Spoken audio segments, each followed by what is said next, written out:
तभी एक बंदा कोई मैनिकिन लाकर कहता है कि वो उन्होंने जो मंगवाया था उसे ले आया है।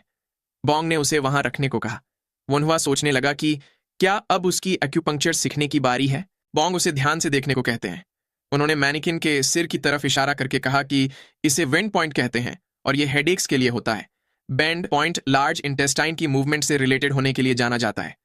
वनहुआ ने इतने सारे पॉइंट्स देखकर सोचा कि उसे तो लगा था कि बस कुछ ही एक्यूपंक्चर पॉइंट्स होते हैं। उसने बॉन्ग से पूछा कि क्या इस पर जितने हैं उतने ही एक्यूपंक्चर पॉइंट्स होते हैं। बॉन्ग ने बताया कि जहां तक उन्हें पता है बस इतने ही हैं, लेकिन कहा जाता है कि सिर्फ रॉयल कोर्ट के फिजिशियन को कुछ और स्पॉट्स भी पता है। वनहुआ सोचने लगा कि इसका मतलब उन लोगों ने अब तक सारे पॉइंट्स नहीं ढूंढे। तभी उसे कुछ अजीब फील होता है। उसे कुछ और पॉइंट्स दिखने लगते हैं। वो सोचता है कि क्या ये मॉडर्न एक्यूपंक्चर पॉइंट्स हैं, यहां तक कि उनके बाजू में एक्सप्लेनेशन भी लिखा हुआ है। ये मेमोरी की तरह नहीं बल्कि अपने सामने किताब पढ़ने की तरह फील होता है। क्या ये भी रीइंकारनेशन के बाद मिली एबिलिटी है? तभी बॉन्ग ने कहा कि इतना एक्सप्लेनेशन बेसिक्स के लिए काफी है। वनहुआ का ध्यान अपनी तरफ ना पाकर उन्होंने टेबल पे हाथ मारते हुए पूछा कि क्या वो उन्हें सुन रहा है। वनहुआ ने डरते हुए हाँ में जवाब दिया। उसने गुस्से से भर चुके बॉन्ग से कहा कि वो सुन रहा था। बॉन्ग ने पूछा कि तो फिर अभी मैंने सी ऑफ विटैलिटी के बारे में जो कहा वो बताओ। वनहुआ कहने लगा कि वो बैक पेन के लिए होता है। तभी उसे फिर से कुछ फील होता है। उसके सामने ह्यूमन बॉडी का और भी एक्यूरेट 3D मॉडल दिखने लगता है। वो उसे देखकर फिर से डिस्ट्रैक्ट हो गया। उसका ध्यान फिर से भटका हुआ पाकर बॉन्ग बहुत ही ज्यादा अनॉयड हो रहे थे। उन्होंने गुस्से से कहा कि वो जवाब देते हुए बीच में क्या सोच रहा है। वनहुआ भी अपना ध्यान वापस उनकी तरफ करता है। बॉन्ग गुस्से से वहां से जाते हुए कहते हैं कि शायद वो अभी एक्यूपंक्चर के बारे में उनसे सुनने या सीखने के लिए रेडी नहीं है। वनहुआ कहने लगा कि ऐसी बात नहीं है। बॉन्ग ने कहा कि अगर ऐसा है तो वो चेक करेंगे कि वनहुआ सच में रेडी है या नहीं। वो किसी से उनके कमरे से ऑल एक्यूपंक्चर टेक्निक्स की किताब लाने को कहते हैं। सारी एक्यूपंक्चर टेक्निक्स की किताब के बारे में सुनकर वनहुआ भी दंग रह जाता है। बॉन्ग ने उसे काफी सारी किताबें दिखाते हुए कहा कि वो उसे 4 दिन देंगे। 4 दिनों में उसे इनमें लिखी हर चीज याद करनी होगी। तब तक वो उसे एक्यूपंक्चर टेक्निक्स नहीं सिखाएंगे। उन्होंने वो किताबें वनहुआ के सामने रख दी। वो भी इसके लिए मान जाता है। बॉन्ग ने कहा कि उन 4 दिनों तक वो ब्लड वेसल स्टिच करने की प्रैक्टिस करेंगे। वनहुआ उनसे माफी मांगता है। फिर बॉन्ग उसे 4 दिन बाद मिलने को बोलते हैं और घर जाते वक्त केयरफुल रहने को कहते हैं। घर की ओर जाते हुए वनहुआ सोचने लगा कि वो चीजें भी एक्यूपंक्चर सीखते वक्त ही क्यों दिखने लगी। शायद अब से उसे केयरफुल रहना होगा। फिर लेट होता देख वो भागकर घर जाने लगा। थोड़ी ही देर में वो अपने घर पहुंच गया। वो दरवाजे से अंदर घुसा ही था कि तभी किसी ने पूछा कि वो अब तक कहाँ था। ये वाफेन होता है जो उसे सीरियस एक्सप्रेशंस के साथ देख रहा था। वनहुआ ने उसे बताया कि वो फिजिशियन बॉन्ग से मिलने गया था। उसने उनसे कुछ एक्यूपंक्चर की किताबें भी बोरो की है जिसकी उसे जरूरत थी। इस पर सरप्राइज्ड होते हुए वाफेन ने पूछा कि क्या वो बॉन्ग फैमिली क्लिनिक वाले फिजिशियन बॉन्ग की बात कर रहा है। क्या वो सच में डॉक्टर बनने की सोच रहा है। वनहुआ ने पूरे कॉन्फिडेंस से कहा कि हाँ बिल्कुल। उसे ऐसे देख वाफेन ने मुस्कुराते हुए कहा कि वो उससे अग्री करता है, लेकिन इसके लिए उसे उनकी मां को भी मनाना पड़ेगा। वनहुआ ने भी मुस्कुराते हुए कहा कि वो भी इसके लिए पूरी तरह से डिटर्मिन्ड है। वाफेन उसके इस डिसीजन पे खुश होता है और आगे पूछता है कि क्या पिछले दिन वो सक्सीड हुआ था। वनहुआ ने एक स्माइल दी और प्राउड फील करते हुए कहा कि वो पूरे 10 बार सक्सीड हुआ था। उसकी बात पर चौंकते हुए वाफेन ने पूछा कि क्या सही में। वनहुआ ने जवाब दिया कि वो इन किताबों को पढ़ने के बाद उसे फिर से वो करके दिखाएगा। वाफेन ने कहा कि फिर से किताबें। वो भागते हुए वनहुआ को देखकर सोचता है कि वो झूठ बोलने वालों में से नहीं है, लेकिन फिर भी 10 बार की बात का कोई सेंस नहीं बनता। वहीं कमरे में बैठा वनहुआ किताबें पढ़ने लगता है। उसे पता चलता है कि इसमें दी गई इंफॉर्मेशन मॉडर्न एक्यूपंक्चर पॉइंट से अलग है। क्या उसे इन किताबों में अपनी मां की डिजीज के बारे में कोई इंफॉर्मेशन मिल सकती है, लेकिन काफी ढूंढने पर भी उसे सिर्फ लिवर से रिलेटेड ही कुछ मिलता है। उसने सोचा कि शायद गॉल ब्लैडर का पॉइंट अब तक खोजा नहीं गया, इसलिए वो इस ईरा के एक्यूपॉइंट्स को मॉडर्न ईरा के पॉइंट्स से कंपेयर करने की सोचता है। लेकिन उसे चिंता थी कि अगर किसी ने इसे देख लिया तो काफी प्रॉब्लम हो जाएगी। तभी उसे कुछ आइडिया आता है और वो मुस्कुराते हुए हंगुल यानी कि मॉडर्न कोरियन स्क्रिप्ट को यूज करने की सोचता है, जिसकी खोज अब से 1200 साल बाद होने वाली थी। उसने एक्यूपंक्चर टेक्निक को न्यूरोलॉजी के साथ कंपेयर कर दिया। वो इसे आराम से स्टडी करने लगता है। ऐसे ही शाम हो जाती है और डिनर करते वक्त हुआबॉक उससे बताता है कि उसने ब्रेकफास्ट और लंच दोनों ही स्किप कर दिया था। वो ऐसा तो भला क्या कर रहा है। वनहुआ ने बताया कि वो उसने जो फिजिशियन बॉन्ग से एक्यूपंक्चर की किताबें ली थीं उसे कॉपी कर रहा था। ये सुन हुआबॉक ने पूछा कि क्या वो सच में फिजिशियन बनने की सोच रहा है। वोनवा ने आराम से अपना खाना खाते हुए उसे हाँ में जवाब दिया और कहा कि वो फिजिशियन बनना चाहता है। उसकी बात पे हुआबोक भड़क जाता है और चिल्लाकर पूछता है कि उसने क्या कहा। क्या उन लोगों ने उसे बाहर पढ़ने इसलिए भेजा था कि वो एक फिजिशियन बन सके?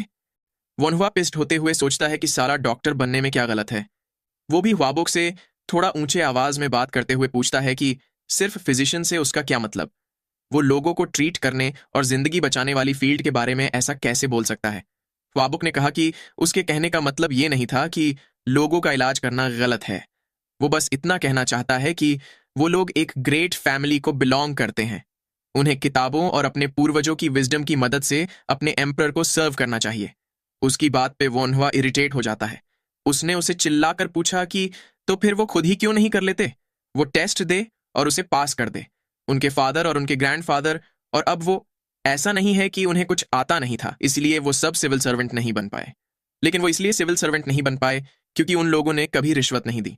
वो आगे अपने भाई से कहता है कि आप काफी टैलेंटेड और अच्छे दिल के आदमी हो। आप बिना रिश्वत दिए भी गवर्नमेंट में काम कर सकते हो, लेकिन मैं ना तो वैसा इंसान हूं और ना ही उस रोल के लिए अच्छा हूं। इसलिए आप चाहे जो भी कहे, लेकिन मैं तो एक फिजिशियन ही बनूंगा।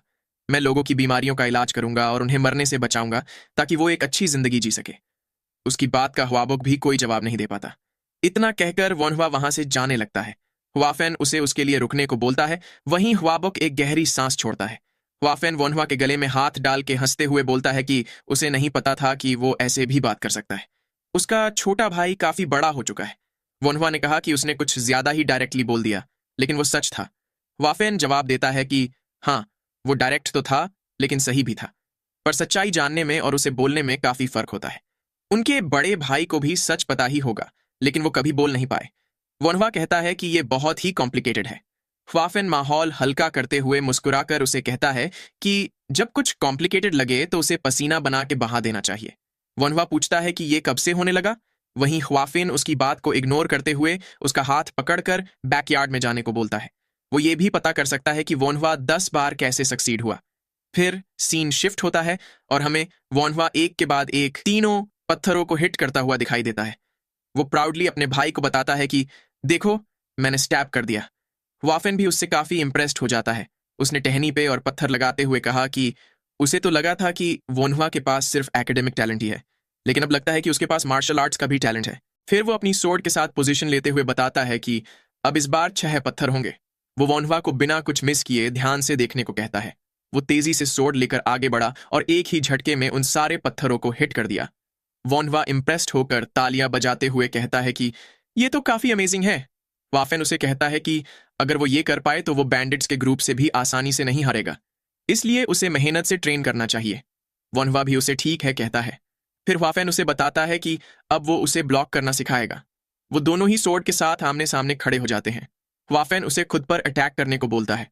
वोनहुआ ने सीरियस होते हुए सोचा कि उसने स्टैबिंग की काफी प्रैक्टिस करी है।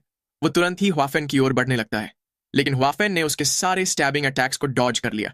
वोनहुआ का अगला अटैक वाफेन ने अपनी सोर्ड की मदद से ब्लॉक कर दिया, लेकिन तभी वोनहुआ को कुछ रियलाइज होता है। उसे वाफेन के पीछे एक ब्लाइंड स्पॉट दिखता है।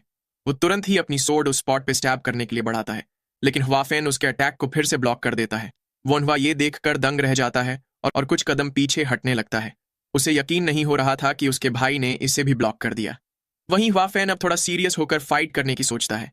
वोनहुआ उससे थोड़ा दूर हटते हुए सोचता है कि उसे वाफेन से थोड़ा डिस्टेंस रखकर ओपनिंग मिलने का वेट करना चाहिए। इतना सोचकर वो पीछे हट ही रहा था कि तभी उसे अपने मुंह के पास सोड फील होती है। वो ये देखकर दंग रह गया। वो डरते हुए वाफेन से पूछता है कि वो यहाँ कब पहुंचा। वाफेन काफी खुश होकर उसकी तारीफ करते हुए कहता है कि उसकी फाइट अमेजिंग थी, उसे टेंशन नहीं लेना चाहिए क्योंकि वो बस उससे ही हारा है।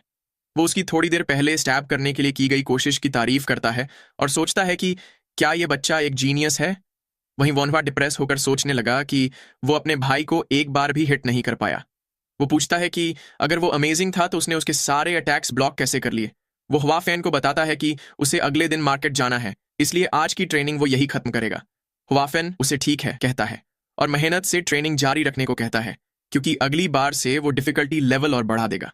वोनहुआ ठीक है कहकर जाने लगता है। वहीं हुआफेन सोचता है कि ये तो इतने बढ़िया मार्शल आर्ट्स टैलेंट का वेस्ट है। फिर सीन शिफ्ट होता है और हमें एक घर जैसा कुछ दिखाया जाता है जिसकी चिमनी से धुआं निकल रहा था। फिजिशियन बोंग अंदर जाते हुए वहां बैठकर कुछ बना रहे आदमी से पूछते हैं कि क्या वो बिजी है। वो आदमी खड़ा होकर उनका वेलकम करता है और पूछता है कि वो कब आए। बोंग वहां रखे सामान को देखते हुए बताते हैं कि वो बस अभी अभी ही आए हैं। वो आदमी उनके लिए चाय बनाने लगता है और पूछता है कि उन्हें इतनी देर रात को उसका क्या काम पड़ गया। बोंग चाय पीते हुए उसे बताते हैं कि वो बस पूछना चाहते थे कि क्या वो उनके लिए कुछ चीजें बना सकता है। वो आदमी हंसते हुए पूछता है कि ऐसी तो कौन सी चीज है जो वो रिक्वेस्ट करने में इतना अनकंफर्टेबल फील कर रहे हैं। ये सुन बोंग ने उसकी तरफ एक कागज बढ़ा दिया। उस कागज में ड्रॉ किए गए टूल्स देखकर उस आदमी ने पूछा कि ये क्या है। बोंग ने उसे बताया कि ये लोगों का इलाज करने के टूल्स है। इलाज करने की बात सुनकर वो आदमी भी सरप्राइज्ड रह गया। उसने बोंग से पूछा कि क्या वो लोगों का इलाज करते वक्त इन टूल्स का इस्तेमाल करते हैं। बोंग ने बताया कि इनका इस्तेमाल वो नहीं बल्कि उनका स्टूडेंट वॉन हुआ करेगा। उस आदमी के वॉन हुआ के बारे में पूछने पर बोंग उसे बताते हैं कि वो एक यंग लड़का है लेकिन वो बहुत ही ग्रेट है। अगले दिन सुबह वॉन हुआ किसी को गुड मॉर्निंग कहते हुए पूछता है कि क्या वो आ गए, पर उन्हें तो पिछले दिन ही आ जाना चाहिए था ना। उन दोनों में से एक आदमी बताता है कि फिलहाल के वक्त माउंटेन पे काफी सारे बैंडिट्स हैं, इसलिए उन्हें थोड़ी देर हो गई। वॉन हुआ उसे ठीक है कहता है और बताता है कि वो पहले सामान देखेगा।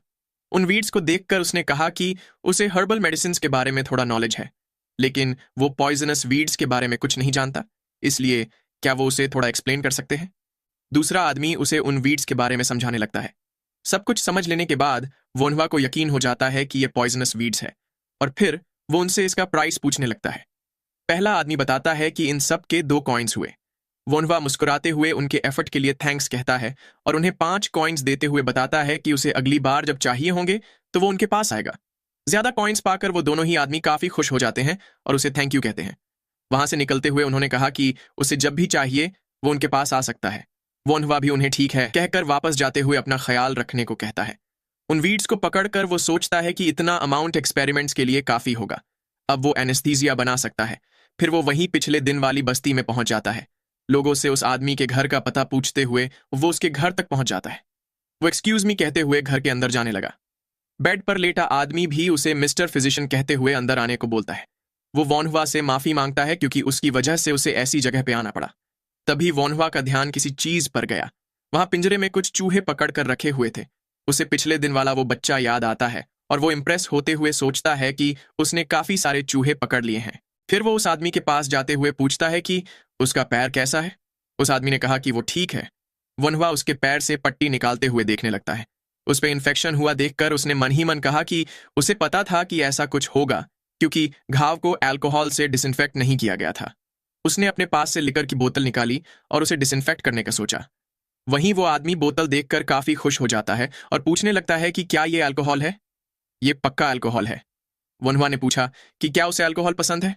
वो आदमी मुंह से लार टपकाते हुए कहता है कि वो पैसों की कमी के चलते उसे पी नहीं पाता। वोनहुआ ने एक कपड़े के टुकड़े पर लिकर डालते हुए कहा कि इस अल्कोहल का इस्तेमाल घाव को डिसइंफेक्ट करने के लिए किया जाएगा। वो आदमी पूछने लगा कि क्या वो बचा हुआ अल्कोहल पी सकता है। वोनहुआ ने मुस्कुराते हुए कहा कि अगर वो चाहे तो पी सकता है, पर फिर उसने ईवल स्माइल देते हुए कहा कि लेकिन उसके बाद उसे उसका पैर घुटनों के नीचे से काटना पड़ेगा। वो आदमी डरते हुए मना करने लगता है। डिसइंफेक्शन हो जाने के बाद वो उस आदमी को बताता है कि अब वो चूहों के साथ कुछ करेगा। वो आदमी उसे वो जो चाहे करने के लिए कहता है। वोनहुआ चॉपस्टिक से वीड्स पकड़कर चूहे के पास ले जाते हुए मन ही मन उन्हें इसे खा लेने को कहता है। उसके पास सिरिंज भी नहीं थी, इसीलिए उसे ये बहुत ही मुश्किल लगता है। वो आदमी पूछने लगा कि क्या वो उन चूहों को पॉइजन से मारने की कोशिश कर रहा है। वोनहुआ ने बताया कि वो बस कुछ टेस्ट कर रहा है। वो ऐसी हर्बल मेडिसिन ढूंढ रहा है जो किसी को कुछ देर के लिए बेहोश कर सके। वो उस आदमी से पूछता है कि क्या वो ऐसे किसी को जानता है जिसे पॉइजनस वीड्स के बारे में पता हो। उस आदमी ने बताया कि वो पॉइजनस वीड्स के बारे में जानता है, लेकिन उसे ऐसी किसी चीज के बारे में नहीं पता। तभी वो बच्चा घर आ जाता है। वहां वोनहुआ को देखकर वो सरप्राइज्ड हो गया। वहीं वोनहुआ उसे देखकर खुश हो जाता है। उसने उसकी तरफ लिकर की बोतल बढ़ाते हुए कहा कि उसे डिसइंफेक्टेंट के लिए पानी की जगह इस अल्कोहल को यूज करना चाहिए।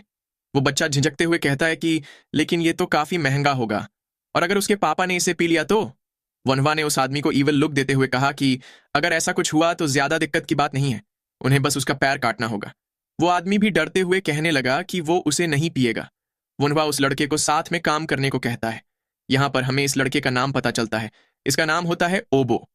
वनवा उसके साथ बाहर जाते हुए पूछता है कि क्या यहाँ आस पास कोई खाली घर है।